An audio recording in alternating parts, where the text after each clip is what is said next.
ngikutin ibadah Youngster dan GC? Angkat tangannya. Bagus. Kalau yang masih setia, tetap setia ya. Nah, yang masih nyendat-nyendat nih ibadahnya, ayo mulai lagi bangun hubungan kita sama Tuhan. Oke? Oke, sebelum kita mulai ibadah kita mau satukan hati, kita mau berdoa. Terima kasih Tuhan Yesus, terima kasih Roh Kudus. Kembali kami Tuhan Yesus untuk ibadah Tuhan Yesus. Kiranya Engkau memberkati ibadah kami dari awal pertengahan sampai dengan akhirnya Tuhan Yesus. Tuhan kami mau sama-sama Tuhan Yesus menggebu-gebu Tuhan Yesus. Pada akhir zaman ini Tuhan Yesus, kami mau ngikutin Engkau Tuhan Yesus sampai pada akhirnya Tuhan Yesus. Kami siap untuk beribadah Tuhan, sama-sama kita katakan amin. Ayo teman-teman semua yang semangat katakan haleluya.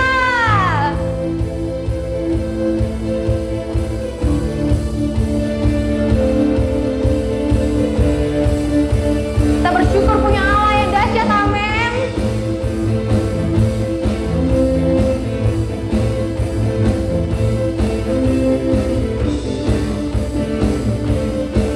Kami mau bersyukur bahwa karena Allah kami adalah Allah yang dahsyat.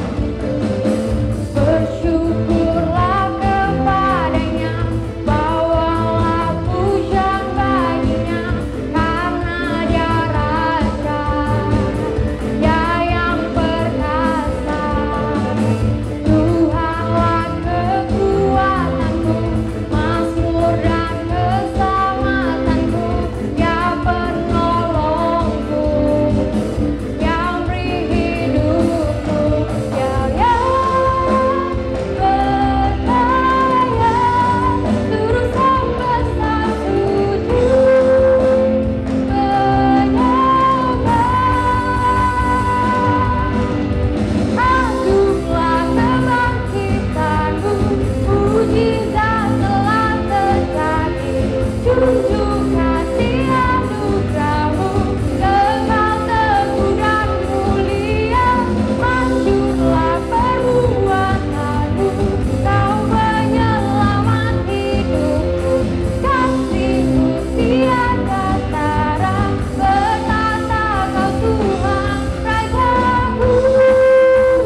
berhenti di tengah jalan ya. Ayo ikutin ibadahnya sampai dengan selesai. Oke teman-teman, sebentar sebelum kita masuk dalam penyembahan kita mau sama-sama memberi yang terbaik. Seperti biasa teman-teman, kita dapat mentransfer langsung ke rekening GBI Mandarin Service atau bisa juga dengan scan QR code yang ada di layar teman-teman semua. Mari kita bersatu dalam doa. Terima kasih Tuhan Yesus, terima kasih Roh Kudus atas penyertaan-Mu sampai dengan hari ini Tuhan Yesus. Sebentar kami mau memberi Tuhan Yesus yang terbaik, Tuhan Yesus memberi, kiranya Engkau yang membalas semuanya Tuhan Yesus, teman-teman kami yang memberi maupun yang tidak Tuhan Yesus. Terima kasih Tuhan Yesus, kami masuk dalam penyembahan kami Tuhan Yesus. Ayo teman-teman yang udah keluar dari jalannya Tuhan, kita mau balik lagi ke jalannya Tuhan, karena Engkau tahu Allah kita adalah Allah yang setia. Tiada yang dapat pisahkan ku dari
Tegur kami Tuhan kalau waktu penyembahan kami kurang Tuhan Yesus, waktu doa kami kurang Tuhan Yesus. Tegur kami Tuhan, kami mau terus dekat dengan Engkau Tuhan Yesus sampai dengan Engkau datang Tuhan Yesus. Kami gak mau kami ketinggalan Tuhan Yesus. Sebentar kami mau dengar sharing firman-Mu Tuhan. Siapkan hati dan telinga kami Tuhan Yesus untuk fokus mendengarkan sharing firman Tuhan yang akan dibawakan oleh teman-teman Tuhan Yesus. Terima kasih Tuhan Yesus, terima kasih Roh Kudus. Hanya di dalam nama Tuhan Yesus kami siap mendengarkan sharing firman Tuhan. Teman-teman yang siap mendengarkan sharing firman Tuhan, sama-sama kita katakan amin.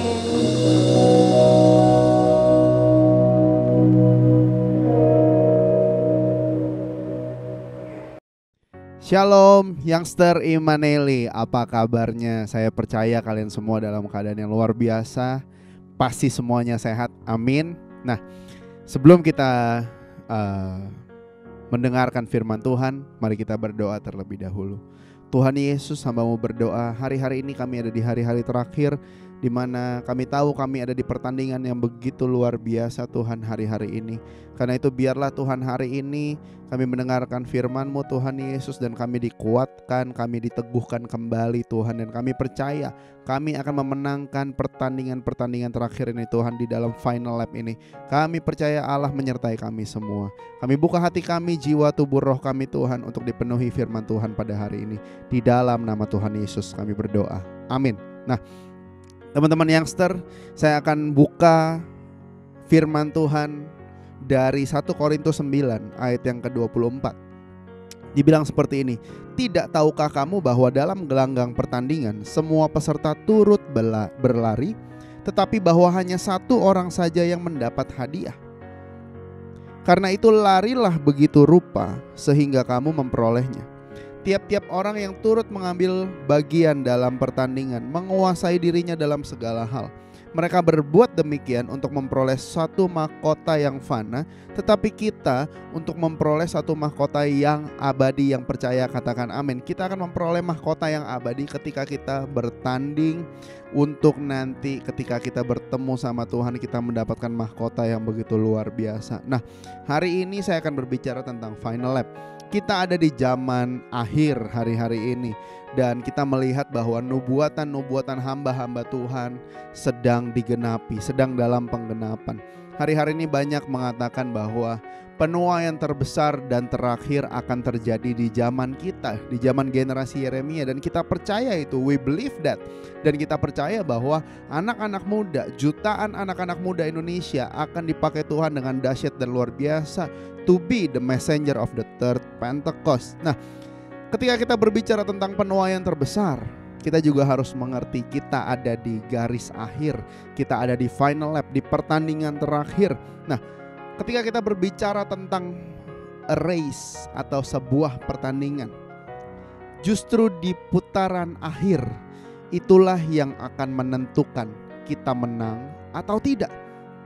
Dan justru di putaran akhir itulah lawan kita semakin kuat menyerang kita, semakin ketat pertandingan kita untuk membuat kita gagal, tidak sampai ke garis finish. Nah, harus diperhatikan, banyak tantangan demi tantangan yang kita alami hari-hari ini. Teman-teman lihat semuanya, sekarang kita lagi ada di masa pandemi. Ketika kita bilang masa pandemi, sampai kapan? Nggak ada yang tahu sampai kapan. Tapi kita percaya kuasa Tuhan tidak pernah berubah dahulu, sekarang, sampai selama-lamanya. Nah, banyak tantangan yang membuat kita gagal di tengah jalan. Beberapa tantangan di zaman ini, apa aja sih yang ada? Yang pertama, kesulitan ekonomi. Semua negara mengalami resesi. Indonesia pun akhirnya mengalami resesi. Walaupun gak banyak, tapi tetap mengalami resesi. Nah, teman-teman, kesulitan ekonomi yang sedang dialami bangsa-bangsa, kita juga alami sekarang. Banyak orang, banyak kafe tutup, banyak perusahaan-perusahaan yang akhirnya kolaps dan segala macam. Akhirnya semuanya berusaha untuk bangkit sedemikian rupa. Karena inilah yang terjadi hari-hari ini. Kesulitan ekonomi, pergaulan semakin rusak. Kalau teman-teman lihat bagaimana pandemi ini merubah semuanya. Semuanya jadi online. Iya, gereja online, sekolah online, ngampus online, semua online. Nah, teman-teman lihat juga, di tengah pandemi seperti ini, iblis semakin kencang bekerja. Dia merusak lewat situs-situs porno dan sebagainya. Nah, Dan kita harus mengerti bahwa mereka juga bekerja dengan gencar secara online untuk mempengaruhi setiap anak-anak muda, supaya jangan banyak yang nonton YouTube-nya gereja, tapi semakin banyak yang mengakses situs-situs porno dan lain-lain. Nah, teman-teman, kita harus mengerti bahwa yang pertama kesulitan ekonomi, yang kedua pergaulan semakin rusak, yang ketiga pengen cepat kaya. Semua dihalalkan, segala cara dihalalkan supaya cepat kaya. Gimana caranya di tengah pandemi ini kita bisa meraup untung sebanyak-banyaknya. Nah, cuman itu yang dipikirkan. Tapi ketiga hal tersebut akhirnya akan mengarah ke satu kata, yaitu stuck atau terhambat, stagnasi. Ketika kita berbicara tentang ketiga hal tersebut, tantangan-tantangan itu, it will lead us to stuck. Itu akan membuat kita terhambat, gak bisa kemana-mana. Kok rasanya mentok ya? Kemana-mana rasanya mentok. Kok hidupku rasanya gini banget sih? Hidupku rasanya sial banget sih.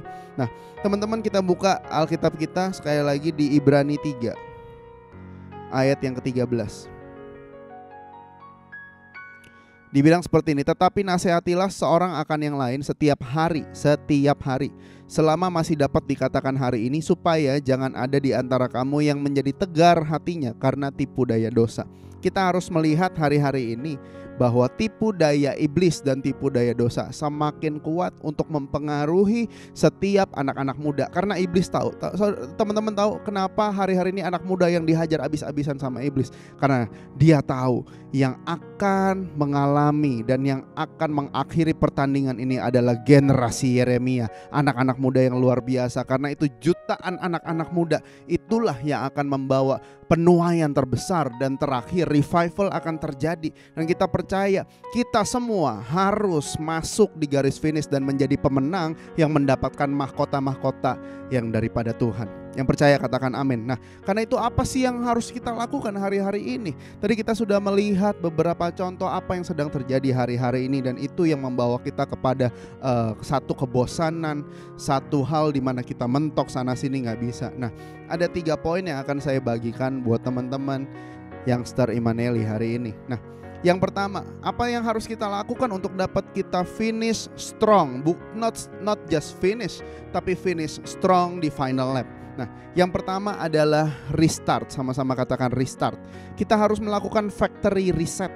Nah, apa itu factory reset? Kalau di handphone ada yang namanya factory reset. Berarti semua settingan kembali ke awal. Settingan handphonenya kembali ke awal, kembali ke semula. Yang tadinya udah ngeheng, udah kebanyakan foto, kebanyakan video, nyimpen sampah-sampah mungkin di dalam handphone, harus di factory reset. Supaya apa? Supaya handphonenya bisa kembali stabil, bisa berjalan dengan normal. Nah, hidup kita juga terkadang perlu kita untuk merestart kembali kehidupan kita, terutama kehidupan kerohanian kita. Kalau teman-teman bilang gini, kayaknya di masa pandemi ini aku stuck banget kak. Nah, kenapa stuck banget? Coba lihat lagi 3 hal yang tadi. Apakah ada salah satu itu yang terlalu mempengaruhi pikiran kita? Ketika kita berbicara tentang hidup kita stuck banget, nah it's time for you to restart your life. Ini saatnya untuk merestart kembali segala sesuatunya. Coba cek lagi, apakah hubungan kamu sama Tuhan masih seperti dulu? Masih punya gak kasih mula-mula itu sama Tuhan? Masih gak excited kayak dulu ketika lagi ibadah? Masih gak excited kayak dulu ketika lagi penyembahan? Masih bisa nangis gak ketika masuk dalam hadirat Tuhan kita lagi penyembahan? Masih bisa gak? Can you still feel the presence of God? Kalau udah enggak, kalau udah tawar dengar khotbah siapapun yang khotbah, enggak akan mempengaruhi hidup kita. Kamu mau cari siapapun di YouTube, mau Steven Furtick sekalipun, mau Philip Mantova, mau Jeffrey Rahmat, Sidney Mohede, semua bisa khotbah, semua bisa kalian dengerin. Tapi itu enggak akan pengaruh apa-apa di dalam kehidupanmu. Kenapa? Karena sudah terlalu banyak sampah yang ada di dalam pikiran dan kehidupan kita. Nah, terkadang kita gak mau restart. Kenapa? Karena yang pertama mungkin kita overload. Kalau udah melebihi kapasitas kita gak akan bisa di restart lagi. Yang kedua, mungkin sistem crash. Kenapa sistem crash? Karena terlalu banyak sampah-sampah yang ada di dalam, sehingga membuat sistem kehidupan kamu kok rasanya error ya, sistem error, jeng jeng jeng jeng gitu, terus kayak kena virus gitu kan. Nah, sistem error. Dan yang ketiga adalah virus attack. Ketika kita kena virus, ketika kita lebih banyak mengisi pikiran dan kehidupan kita dengan hal-hal duniawi, dengan hal-hal sampah. Nah, teman-teman harus mengerti, segala sesuatu yang menghubungkan kita melebihi cinta kita kepada Tuhan, itu hal duniawi. Semua yang membuat kita mencintai sesuatu lebih dari mencintai Tuhan, itu duniawi. Nah, teman-teman coba cross check.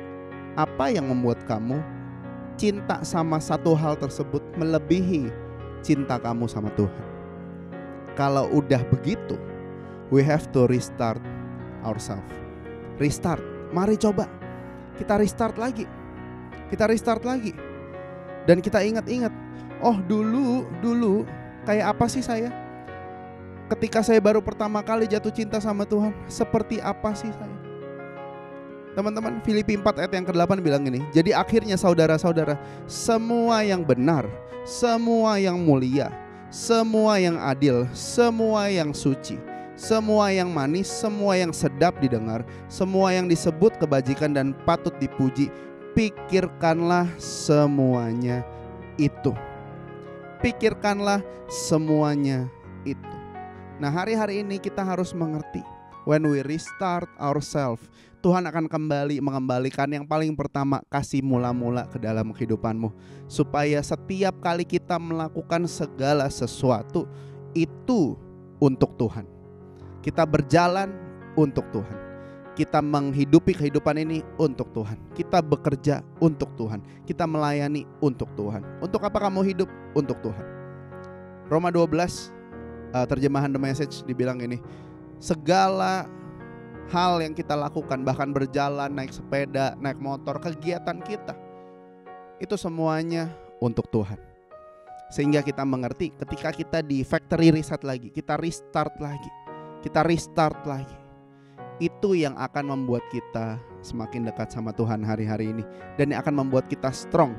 Iman kita kembali diteguhkan. Kita mendapat pengharapan yang baru. Yang mungkin udah mulai kehilangan pengharapan karena udah kelamaan ada di zona nyaman, udah kelamaan ada di pandemi seperti ini. Mungkin udah mulai kehilangan pengharapan. When you restart yourself, Tuhan akan mengembalikan itu semua. Tuhan akan mengembalikan kepercayaanmu. Tuhan akan mengembalikan pengharapanmu. Imanmu kembali diteguhkan. Karena kita percaya ketika kita balik ke sumbernya, yaitu Tuhan Yesus, Tuhan akan memberikan semua yang baik. Semua yang baik Tuhan akan berikan buat kehidupan teman-teman semua. Yang percaya katakan amin. Nah, yang pertama restart. Yang kedua fokus, sama-sama bilang fokus. Fokus pada apa yang ada. Stop dulu sampai di situ. Fokus pada apa yang ada, bukan pada apa yang belum ada. Fokus pada apa yang ada dan fokus kepada pemberian Tuhan. Ingat, fokus sama apa yang ada dan fokus sama pemberian Tuhan. Nah, teman-teman, kita harus mengerti hari-hari ini Tuhan menuntut kita untuk fokus. Coba lihat di sekelilingmu, apa yang ada di sekelilingmu hari-hari ini. Nah, ketika kita melihat sekeliling kita, tadinya mungkin kita bilang gini, aku kan gak ada apa-apanya, aku nih gak bisa apa-apa, kok teman-teman lain lebih enak. Ingat, fokus sama apa yang ada. Jangan fokus sama apa yang belum ada. Ketika kita fokus sama apa yang ada, kamu akan melihat ternyata yang di sekeliling saya itulah pemberian terbaik daripada Tuhan. Mungkin temanmu, mungkin kakak rohanimu, mungkin orang tuamu, mungkin kakakmu, mungkin adikmu yang selama ini kita anggap sepele, gak pernah kita syukurin sama sekali, gak pernah bersyukur sama sekali. Tapi Tuhan mau ingetin kita hari ini, fokus sama apa yang ada, apa yang Tuhan berikan di sekelilingmu. Mungkin pekerjaanmu, kamu selama ini ngeluh, aduh kerjaannya gak enak, bosku banyak maunya ini itu. Hei, lihat di luar banyak yang gak dapat pekerjaan, banyak yang susah cari kerja hari-hari ini, banyak yang stres karena susah cari kerja. Kalau ada pekerjaan, bersyukur. Kenapa? Fokus sama apa yang ada. Kolose 3 dibilang ini, karena itu kalau kamu dibangkitkan bersama dengan Kristus, carilah perkara yang di atas, di mana Kristus ada, duduk di sebelah kanan Allah. Pikirkanlah perkara yang di atas, bukan yang di bumi. Pikirkanlah perkara yang di atas, bukan yang di bumi. Hari-hari ini Tuhan minta kita, yuk coba kita pentingin lebih lagi pekerjaan-pekerjaan Tuhan. Kenapa saya bilang mementingkan pekerjaan Tuhan? Karena teman-teman percaya, ketika kamu mementingkan pekerjaan Tuhan, Tuhan akan mementingkan kehidupanmu. Tuhan akan mementingkan pekerjaan saudara. Tuhan akan mementingkan siapa calon pasangan hidupmu. Tuhan akan mementingkan keluargamu. Tuhan akan mementingkan kantormu. Tuhan akan mementingkan seluruh sektor kehidupanmu kalau fokus kita ke sumbernya, ke pekerjaan Tuhan. Saya pernah bilang ini sama anak roni saya, kalau kamu mau punya rumah, mau diberkati Tuhan, fokus sama rumah Tuhan, dan Tuhan akan mementingkan rumahmu. Nah, kira-kira prinsipnya seperti itu, sehingga kita mengerti untuk apa sih kita ada di dunia ini. Semua karena Tuhan, semua karena Tuhan Yesus. Nah, ketika kita bilang kita fokus, kembali lagi, apa yang menjadi visi tujuan hidupmu hari-hari ini? Ketika pandemi sedang terjadi, bisakah visi di dalam kehidupanmu masih digenapi oleh Tuhan? Bisa, kalau kita fokus sama apa yang ada dan yang Tuhan berikan. Karena itu, perhatikan dengan sungguh bagaimana kita hidup hari-hari ini. Karena itu Matius 6 ayat 33 berkata seperti ini, tetapi carilah dahulu kerajaan Allah dan kebenarannya, maka semuanya itu akan ditambahkan kepadamu. Semuanya akan ditambahkan kepadamu ketika kita fokus sama sumber yang punya berkat, bukan kepada berkatnya. So, itu poin kedua. Poin yang ketiga adalah step out. Sama-sama katakan step out. Matius 14 ayat yang ke-28 sampai ke-30. Dibilang seperti ini. Cerita Petrus. Lalu Petrus berseru dan menjawab dia, Tuhan, apabila itu engkau, suruhlah aku datang kepadamu berjalan di atas air. Kata Yesus, datanglah. Maka Petrus turun dari perahu dan berjalan di atas air, mendapatkan Yesus. Nah, dalam cerita Petrus berjalan di atas air pada waktu itu, kita semua mengetahui bahwa Petrus memberanikan diri pada waktu itu untuk bisa berjalan di atas air. Nah, patut teman-teman ketahui bahwa tidak ada satu orang murid Tuhan Yesus sekalipun yang pernah berjalan di atas air kecuali Petrus. Kenapa Petrus berani? Karena dia memberanikan diri dan dia lihat di depan situ ada Tuhan Yesus. Sayang, namun di tengah jalan imannya mulai goyang dan dia tenggelam, dan akhirnya diselamatkan sama Tuhan Yesus. Namun kita melihat Petrus melakukan sesuatu yang extraordinary sehingga menjadi history maker. Salah satu manusia yang pernah berjalan di atas air selain daripada Tuhan Yesus, ya, karena Tuhan adalah Tuhan, dia bisa berjalan di atas air. Tapi Peter walks on the water. Kenapa? Because Peter step out from his boat. Dia keluar dari zona nyaman, dia keluar dari perahunya, dia keluar dari kapalnya. Nah, saya mau kasih tahu teman-teman, if you change nothing, nothing will change. Kalau kita gak pernah berubah, kita gak pernah merubah apapun di dalam kehidupan kita, nothing will change. Nah, keluar dari zona nyaman itu gak enak. Teman-teman, saya kasih cerita sedikit ya, bukan cerita ya, kesaksian lah. Beberapa bulan yang lalu ketika saya cek hasil lab saya, waktu itu kurang bagus. Liver saya bermasalah, tekanan darah udah mulai tinggi dan segala macam. Nah, di situ saya memutuskan untuk mengambil satu keputusan ekstrim, yaitu saya harus diet. Saya bilang waktu itu sama istri saya mau diet diet yang cukup ekstrim, yaitu diet mayo atau diet garam. Nah, selama 14 hari, karena cuma boleh 14 hari. Jadi selama 14 hari saya gak makan garam sama sekali. Saya masak sendiri, saya olahraga, selama 14 hari berturut-turut. Dari waktu itu saya ingat timbangan saya sekitar 85 something gitu pada waktu itu, 85 sekian. Dan 14 hari rasanya gak enak banget. Kenapa? Saya keluar dari zona nyaman saya. Yang biasa saya makan segala macam, semua saya makan, semua saya hajar gitu, gak ada pantangan at all. Hari itu saya benar-benar harus membatasi semuanya. Saya gak makan nasi sama sekali. Saya masak sendiri tanpa garam sama sekali. Nah, gak enak banget rasanya, lagi diuji gitu kan. Nah, memang ketika kita keluar dari zona nyaman, godaan semakin kuat gitu, angin semakin kencang. Nah, saya lagi diet begitu, tiba-tiba di rumah mendadak satu hari yang ngirim makanan astajim banyak banget gitu. Tiba-tiba datanglah BPK ya kan, datang BPK, datang Epo-Epo. Serius, tiba-tiba di rumah banyak banget makanan. Datang puding yang nikmat, dari main course sampai dessert, tiba-tiba orang mendadak kirimin aja. Rasanya alam tidak mendukung saya untuk diet waktu itu. Bener-bener istri saya bilang gini, yakin masih mau diet gitu. Bahkan orang di rumah juga Mommy Vera dan segala macam nanya, "Mak, yakin kamu masih mau diet? Ini makanan enak-enak semua, kamu gak mau makan?" Tapi saya kembali lagi menguatkan hati saya, gak bisa, saya harus menjalani ini selama 14 hari. Karena saya ingat, if you change nothing, nothing will change. Dan akhirnya selama 14 hari saya berhasil. Habis 14 hari dan sampai dengan hari ini, hidup saya jauh lebih sehat. Timbangan saya turun banyak banget, more than 10 kgs. Dan praise the Lord, saya bisa merasakan hasilnya. Kenapa? Because saya keluar dari zona nyaman. Keluar dari zona nyaman untuk masuk ke level yang baru. Kalau kita gak pernah keluar dari zona nyaman, kita gak akan pernah masuk ke level yang baru. Tapi ketika kita belajar keluar dari zona nyaman, kita akan naik level. Kita akan naik ke tingkat yang lebih baik lagi. Karena itu, if you change nothing, nothing will change. So start making the changes right now. Step out from your boat. Ketika kita keluar dari zona nyaman kita, kamu akan melihat bahwa oh iya ya, wow, ternyata saya bisa melakukan ini, dan ini. Kenapa?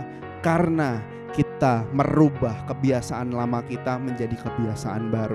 Dan kita akan melihat, kamu akan dibawa Tuhan masuk sesuai dengan apa yang Paniko dapat, apa yang Opaniko dapat. Kita masuk ke dalam dimensi yang baru. Tuhan akan membawa kita masuk ke dalam dimensi yang baru. Cara kita melihat kehidupan akan berubah. Cara kita memandang pekerjaan kita akan berubah. Cara engkau melihat sisi dirimu akan berbeda. Dan kamu akan melihat bagaimana Tuhan membuka pintu-pintu yang tadinya tertutup, membuka jalan-jalan yang tadinya stuck, yang terblok. Sekarang Tuhan akan buka karena kita keluar dari zona nyaman kita. Nah, apa aja yang harus kita lakukan? Paksa dirimu hari-hari ini untuk berdoa lebih sungguh lagi, untuk disiplin lebih lagi dalam segala hal, di dalam segala sisi kehidupanmu. Kamu yang bisa lihat yang mana yang harus saya perbaiki dari sisi kehidupan saya sekarang. Apakah saya perlu merubah pola hidup saya dan sebagainya. Mari berubah. Sama-sama katakan mari berubah. Ketika kamu berubah, kamu akan melihat semuanya berubah. Dan kamu akan lihat ternyata hidupku bisa baik dan menjadi lebih baik lagi dan menjadi berkat bagi banyak orang. Yang percaya katakan amin. Saya tutup dengan cerita dari seorang history maker, yaitu Billy Graham, Pastor Billy Graham, yang sudah meninggal dunia beberapa waktu yang lalu. Dia meninggal, he finished really strong. Dia sangat luar biasa. Dia seorang evangelis, pendeta besar di Amerika Serikat. Dia berkhotbah, sekali dia berkhotbah jutaan orang, bukan cuman puluhan ribu, jutaan orang bertobat, kenal Tuhan Yesus karena Billy Graham. Dari zaman ke zaman, dia meninggal hampir genap umur 100 tahun, hampir, dikit lagi 100. Saya percaya Tuhan manggil dia karena Tuhan udah butuh dia di sorga. Teman-teman, dia meninggalkan marks yang sangat luar biasa. Dia menjadi history maker di mana dia menyelamatkan banyak orang-orang yang terhilang untuk masuk dalam kerajaan sorga. Dan saya yakin dia mendapatkan mahkota kemuliaan yang luar biasa daripada Tuhan. Tapi yang kedua, ada yang namanya Stephen Hawking. Siapa yang gak kenal Stephen Hawking? Dia seorang fisikawan ilmuwan yang luar biasa. Tapi sepanjang hidupnya dia menjadi orang cacat.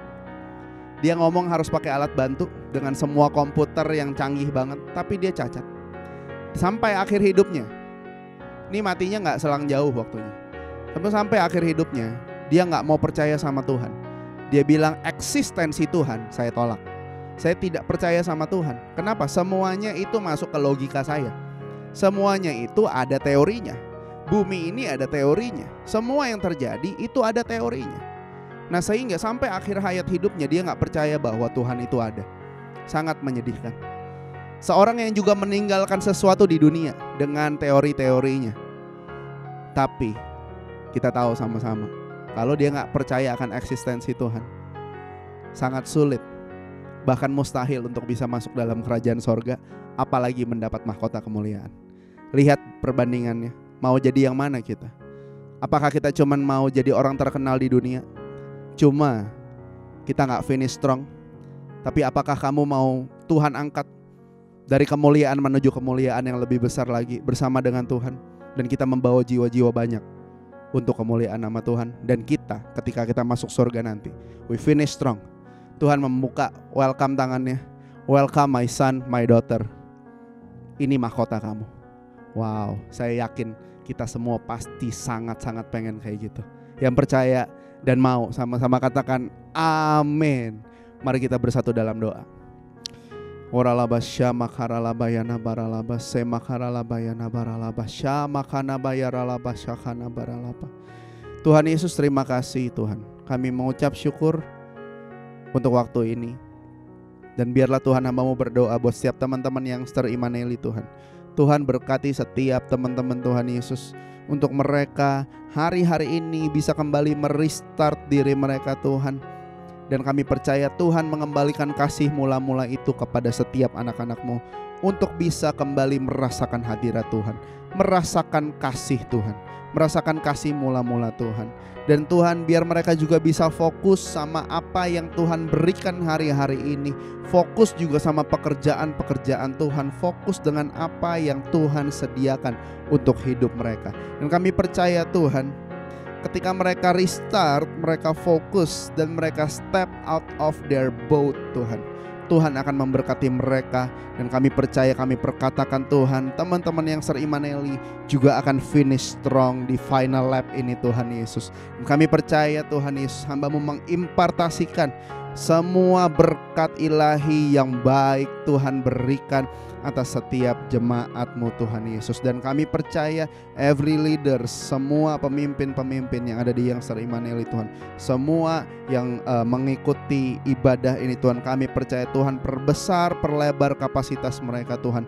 Dan kami percaya hari-hari ini kasih Tuhan ada buat setiap jemaat-Mu Tuhan Yesus. Dan kami percaya Tuhan mereka menjadi the messenger of the third Pentecost hari-hari ini. Pentakosta ketiga mereka alami di rumah, bahkan di tempat pekerjaan, di kehidupan mereka Tuhan. Dan kami percaya ketika mereka berubah, Tuhan akan membuka jalan, pintu-pintu akan terbuka, jalan-jalan akan terbuka di dalam nama Tuhan Yesus Kristus. Berkati Sila, berkati Ang, berkati Dr. Surya bersama tim penggembalaan yang ada Tuhan. Tuhan berkati dengan berlimpah-limpah hikmat marifat-Mu turun di dalam nama Tuhan Yesus Kristus.